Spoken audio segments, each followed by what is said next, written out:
হাসির রাজা, জ্ঞানের রাজা, রসিক রাজা গোপাল ভাঁড়। অনেকদিন কৃষ্ণচন্দ্রকে জব্দ করা হয়নি যে, মনটা তাই কেমন যেন উসকুস উসকুস করছে। সেটা তো গোপালের জন্যে। গোপালই তো মুশকিল আসান হয়ে সব সামলে দেয়। প্রতিবারে সামলে দেয় বলেই কি আর এবারে সামলাতে পারবে?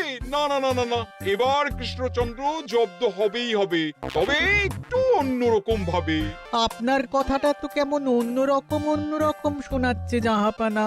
তাহলে তুমি শোনাও। কি জাহাপানা? আমার কত ধনরত্ন আছে সেটা কি তোমার জানা আছে উজির? না জাহাপানা, তবে জানার আগ্রহ আছে বিস্তর। শুধু তোমার কেন, আরো অনেকেরই আগ্রহ আছে শুনলাম, আর সেটা যতক্ষণ না জানা যাচ্ছে ততক্ষণ মনটা কেমন খচখচ খচখচ করে। করে বই কি, এই তো প্রশ্নটা শোনার পর থেকেই আমার মনটাই কেমন একটা উসকুস উসকুস করতে শুরু করে দিয়েছে। আমার হাতে একটা অস্ত্র চলে এসেছে, এবার তাই আমি এমন এক প্যাঁচ কষবো যে কৃষ্ণচন্দ্র মনে মনে কিছুতেই শান্তি পাবে না, আর তাকে অশান্তিতে রাখতে পারলে আমার যে কি শান্তি কি বলবো।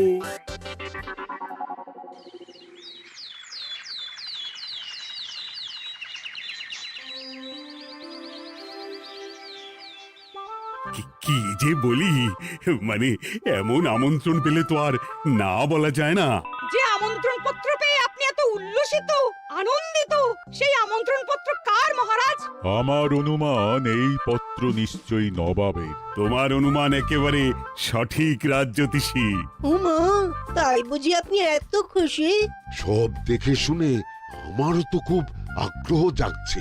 সে তো জাগবেই, তবে আগে ভাগেই বলে না দিয়ে আমি দেখছি কার কেমন সব চিন্তা ভাবনা মাথায় আসে। খবর তো একটা আছেই মহারাজ, তবে কথাতেই আছে না, যত হাসি তত কান্না, তাই ভালোর বদলে খারাপটাই মনে আসছে যে বেশি করে। বোঝো ঠেলা, সবকিছুতেই খালি ঘেঁটে দেওয়া।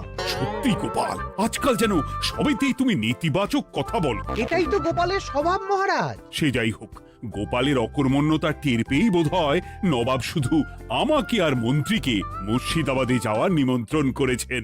বেশ তো, ঘুরে আসুন না তবে, শুভস্য শীঘ্রম। তবে দরকার পড়লে এই ভাঙা কুলো গোপালকেই দরকারে লাগবে, কথাটা যেন খেয়াল থাকে মন্ত্রী মশাই।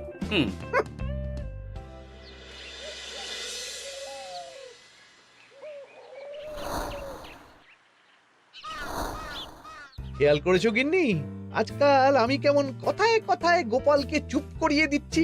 কেন গো, কি হলো আবার? হবে আবার কি, নবাব বাহাদুর আমাকে আর মহারাজকে নিমন্ত্রণ করেছেন তার খাস মহলে। ও শুনে যে আমার কি আনন্দ হচ্ছে। ও, তাহলে এই ব্যাপার। আস্তে গিন্নি আস্তে, নবাবের ধন সম্পদ দেখার শখ মহারাজের অনেক দিনের।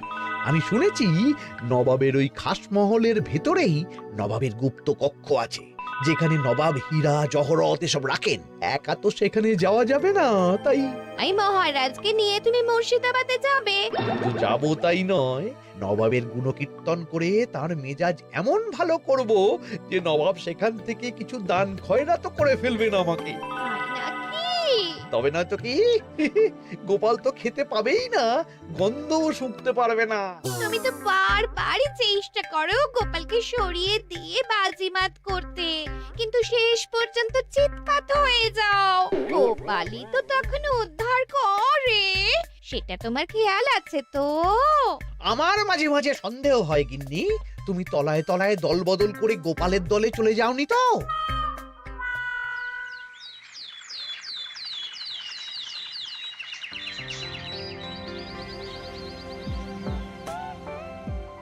এবার বুঝলে তো দাদু, আমরা কিন্তু তোমারই দলে। ঝালে ঝোলে অম্বলে সব সময় তোমার সঙ্গে সঙ্গে থাকি। তাই যখনই পাই তখনই তোমাকে সেবা করার সুযোগ হাতছাড়া করতে চাই না, কি বুঝলে? তাই বলে পড়া ছেড়ে তোরা এখন দাদুকে হাওয়া করছিস? তুমি বুঝবে না দিদা, দাদুকে শুতে বসতে হাতে রাখলে লাভ আছে। সে তো বটেই, আর তুমি বা শুয়ে আছো কেন? তোমার কি কাজকর্ম কিছু নেই? পড়ে পাওয়া 14 আনা ছুটি কাজে লাগিয়ে কদিন ভাবছি দিব্যি গায়ে হাওয়া লাগাবো, বুঝলে গিন্নি? আর আমরা এসে সেটাই করে দিচ্ছি। সে তো দেখতেই পাচ্ছি, তা ছুটিটা কি শেষ শুনি? ওদিকে মহারাজ আর মন্ত্রীমশাই নবাবের কাছে গেছেন, তাই এদিকে আমি শুয়ে পড়েছি, এই আর কি। কথাতেই তো আছে, চাষি গেল ঘর, লাঙল তুলে ধর, তাই না গিন্নি? কথায় কথায় দাদু ভালোই দিয়েছে। কোথায় মহারাজ তোমাকে সঙ্গে করে নিয়ে যায়নি বলে তোমার আফসোস হবে তা নয়, উল্টে তুমি শুয়ে শুয়ে হাওয়া খাচ্ছ। আমার মন বলছে শুধু আমি নয়, নবাবও বাজাচ্ছেন ওদিকে। মহারাজ আর মন্ত্রীমশাইকে ঘটা করে কি আর এমনি এমনি ডেকে নিয়ে গেছেন সেখানে?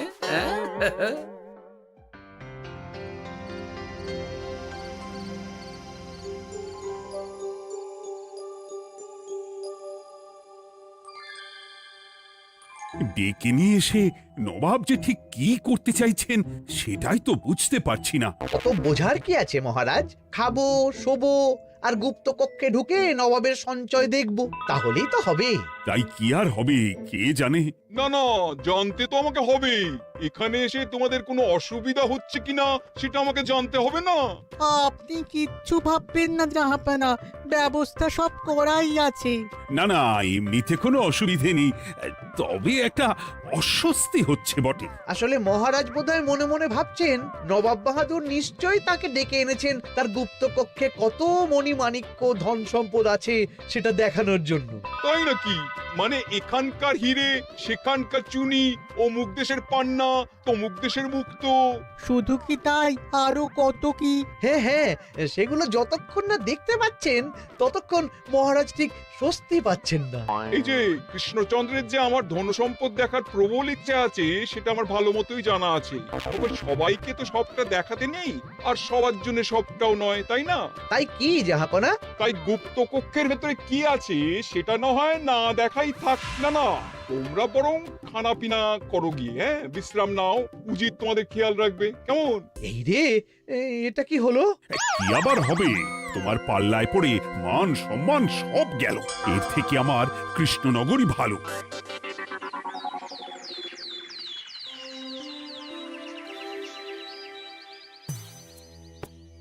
মুর্শিদাবাদ থেকে ফিরে আসার পর থেকেই কেমন থমথমে মুখ করে বসে আছেন মহারাজ।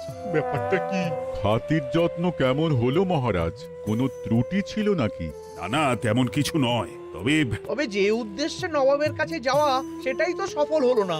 গুপ্ত কক্ষে ঠিক কি কি ছিল সেটাই তো জানা হলো না, তাই না মহারাজ? উদ্দেশ্যটা আসলে কার ছিল সেটা আমি এখন ঠিক বুঝতে পারছি। তোমাকে আর সাফাই দিতে হবে না। সেই বুঝবেন, তবে দেরিতে বুঝবেন। কি আর করা যাবে, ফলে যা হওয়ার তাই হবে। না না, তাই বলে নবাব যেভাবে তার গুপ্ত কক্ষে ঢুকতে না দিয়ে আমাকে অপমান করেছেন সেটা আমি মোটেই মেনে নিতে পারছি না। মহারাজের এই অপমানের শোধ তুলতে পারে একমাত্র গোপাল, আমি নিশ্চিত। ঠিক বলেছেন, গোপাল যদি দেয় কোনো চাল তাহলেই নবাব হবেন নকল। না না, এর মধ্যে গোপালের ঢোকার কোনো দরকার নেই। এটা মহারাজ আর নবাবের ব্যাপার। তুমি চুপ করো, কে কোথায় ঢুকবে সেটা আমায় দেখতে দাও। এখানে আর দেখার কি আছে মহারাজ? নবাবের মুখের ওপর তো আর কিছু বলা যাবে না। তুমি বলো গোপাল, সুযোগ পেলে তুমি নবাবকে পাল্টা শিক্ষা দিতে পারবে কিনা? সুযোগ পাওয়া যায় না মহারাজ, সুযোগ তৈরি করে নিতে হয়। তাই আমি সুযোগ তৈরিও করব আর তার সদ্ব্যবহার করব। আর এটাও বলে রাখছি, নবাবকে নাকাল করে সুদে আসলে আপনার অপমানের বদলা নিয়ে তবে ছাড়ব।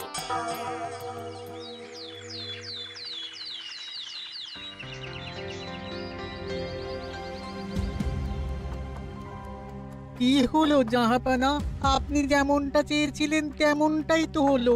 মহারাজ কৃষ্ণচন্দ্র মনের কথা মনেই চেপে রেখে মুখ চুন করে পালালো, তারপরেও আপনার মন ভালো নেই? না না হুজির, ঠিক জমলো না। তার উপর আবার এই বেনামি পত্র।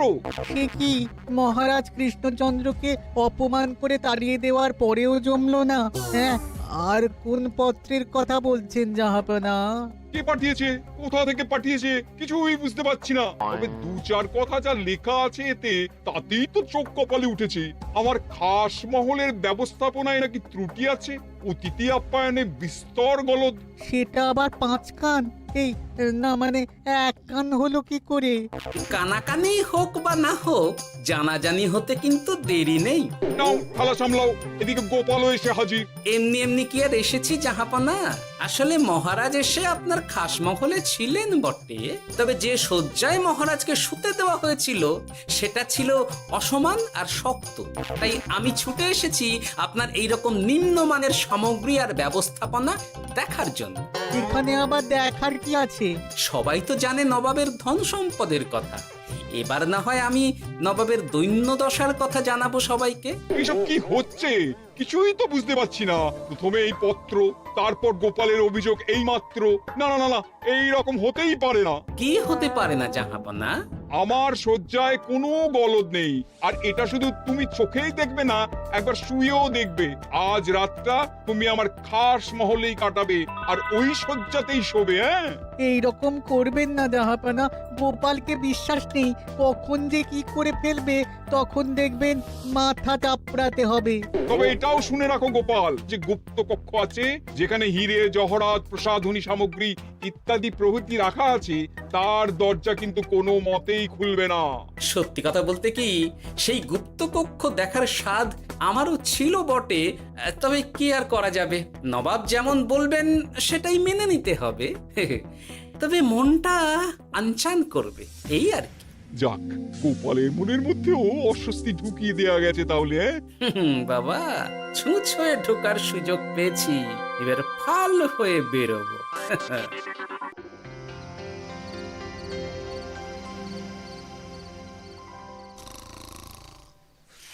আপনি কিচ্ছু ভাববেন না জাহাপানা, গোপালকে আমি চোখে চোখেই রেখেছি।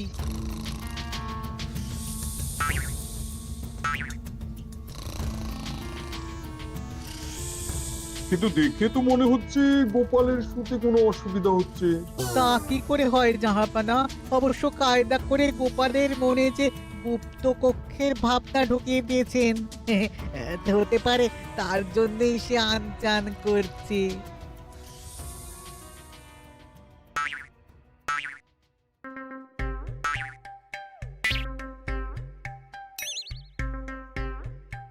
ওই দেখো, গোপাল হঠাৎ কি শুরু করেছে।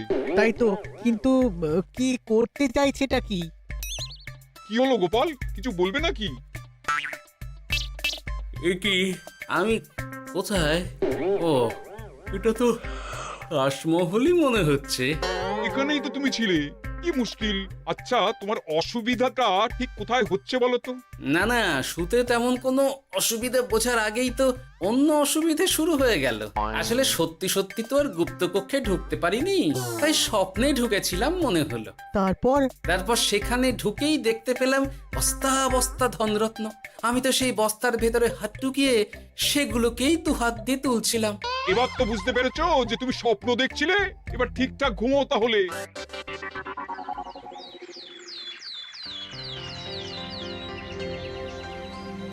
কাল রাতে গোপাল আচ্ছা ঝামেলায় ফেলেছিল। কবে ফেলে না জাহাপানা?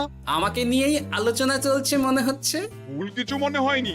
সে যাই হোক, এখন বলো দেখি, খাস মহলের শয্যাটা কেমন ছিল কাল রাতে? সে আর কি করে বলি জাহাপনা, স্বপ্ন দেখার চক্করে ঘুমের দিকে তেমন মন দিতে পারিনি যে। গোপাল মানেই গোলমাল, আবার বাহানা দিতে শুরু করেছে। তাই বলছিলাম কি, আর এক রাত না ঘুমোলে ঠিক মতো বলতে পারবো না। বেশ তো, আর এক রাত থাকো না হয়, তবে আমারও একটা শর্ত আছে। আগের রাতে তুমি স্বপ্নের ঘরে যা কাণ্ড ঘটিয়েছো না, তাতে জাহাপানা খুব বিরক্ত, বুঝতে পারছো নিশ্চয়ই। বুঝেছি তো, তবে যে কোনো শর্তেই আমি খাস মহলে শুতে রাজি।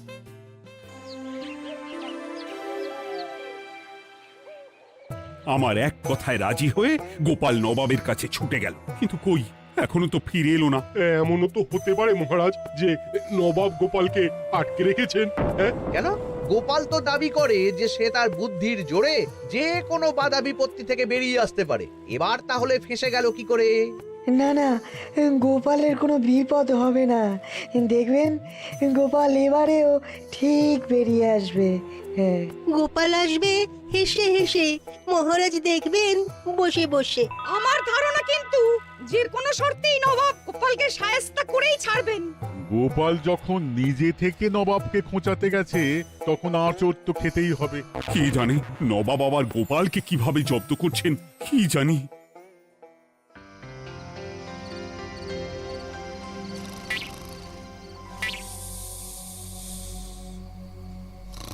ব্যবস্থাপনায় কোনো ত্রুটি নেই জাহাপানা, তবে আজ গোপালকে না আচ্ছা জব্দ করা হয়েছে জাহাপানা। গোপালকে আজ আর বালিশ দেওয়া হয়নি। এমনটাই তো নির্দেশ দিয়েছিলাম। দেখি আজ মনে হচ্ছে গোপাল বিশেষ ট্যাপও করতে পারবে না। কিন্তু এ কি, গোপাল যে আবার উসখুস করছে। তাই তো দেখছি। এক্ষুনি গোপালকে ঘুম থেকে ডেকে তুলে দিতে হবে, না হলে আজ আবার একটা অনিষ্ট করবে। না না, আজ আর কিছুই করতে পারবে না, বালিশই তো নেই।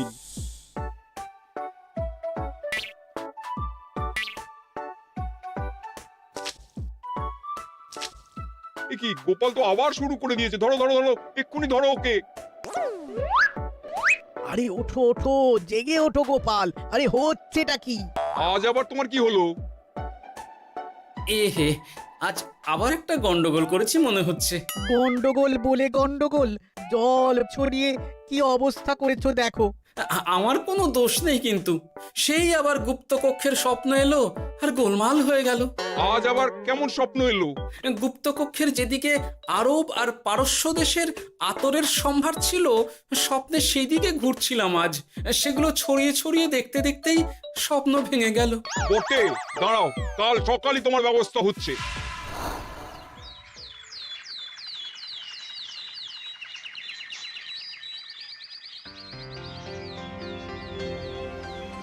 গোপালের বিদায় করার ব্যবস্থা পাকা হয়েছে তো উজির? কি যে বলেন জাহাপানা, আপনি কিছু করতে বললে আমি কি সেই কাজ ফেলে রাখি নাকি? কি ব্যবস্থা করলে শুনি? তোমার তো আবার 18 মাসে বছর। এবারে আর সেটা বলতে পারবেন না। ঘোড়ার পিঠে চেপে এতক্ষণে হয়তো গোপাল কৃষ্ণনগরে পৌঁছেও গেছে। যাক, আপদ বিদেয় হয়েছে তাহলে। সর্বনাশ হয়ে গেছে জাহাপানা। আবার কি হলো? গোপাল তো ওই খাসমহল ছেড়ে যায়নি, উল্টে কোথা থেকে একটা ওই ঢেঁড়া জোগাড় করে এনে ওই সবকিছু ঘেঁটে দেওয়ার চেষ্টা করছে। বোঝো ঠেলা, এবারে নবাবই দেখুক কি করে সামলাবে।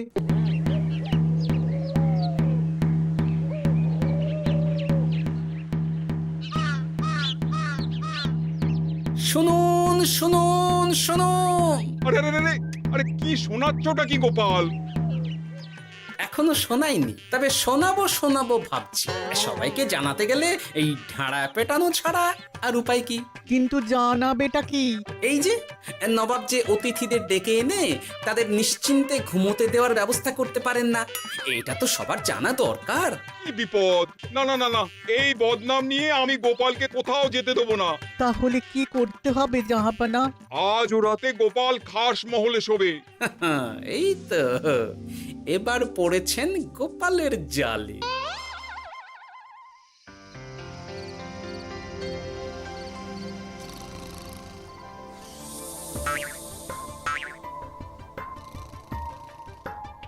আজ গোপাল নিশ্চিন্তে ঘুমোবে। স্বপ্ন অস্বস্তি হওয়ার মতন কিছুই হবে না আজ। গোপালকে ভরসা নেই জাহাপানা, কখন যে কি করে ফেলে বলা তো যায় না। না না, আমি নিশ্চিত আজ আর কিছুই হবে না।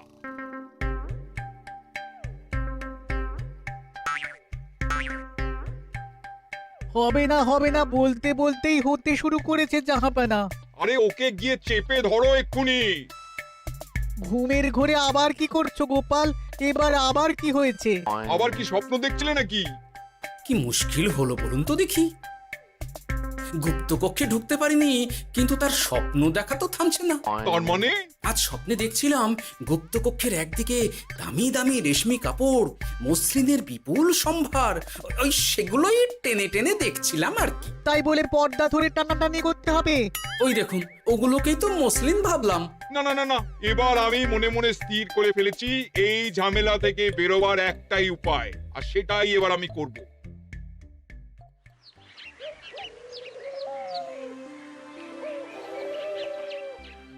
গোপালের ফিরতে কিন্তু এবার সত্যিই দেরি হচ্ছে।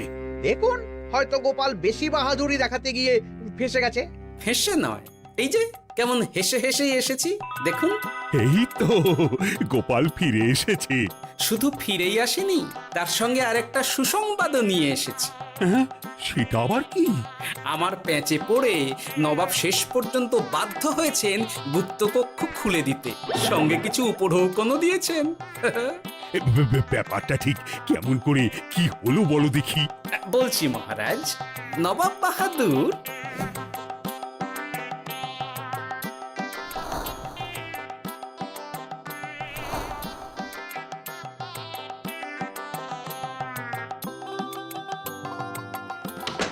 এসো গোপাল, তোমার জন্য আমি গুপ্ত কক্ষের দরজা খুলেই দিলাম। তবে খবরদার, আবার উল্টো পাল্টা স্বপ্ন দেখে ঘুম নষ্ট হওয়ার বাহানা দেবে না। আর কৃষ্ণচন্দ্রকে গিয়ে বলবে তারও আর গুপ্ত কক্ষ দেখতে আসার কোনো বাধা নেই। আর একটা কথা,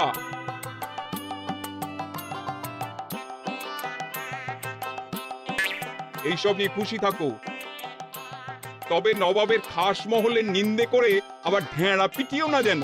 এমনিতেই সেই অভিযোগপত্র নিয়ে নবাব বাহাদুর চিন্তিত। সেই চিন্তা ঝেড়ে ফেলুন জাহাপনা, কারণ ওটা আমারই দুষ্ট বুদ্ধির ফল। অবস্থা বুঝে ওই ব্যবস্থা আমিই নিয়েছিলাম। হ্যাঁ, আগে হ্যাঁ। সাবাস গোপাল, তুমি তাহলে শেষমেশ যে কোনো উপায়ে নবাবকে মাথা নোয়াতে বাধ্য করলে। আপনাকে কেউ অসম্মান করলে আমি যে নিজেকে সামলে রাখতে পারি না মহারাজ। সত্যি গোপাল, তোমার তুলনা হয় না।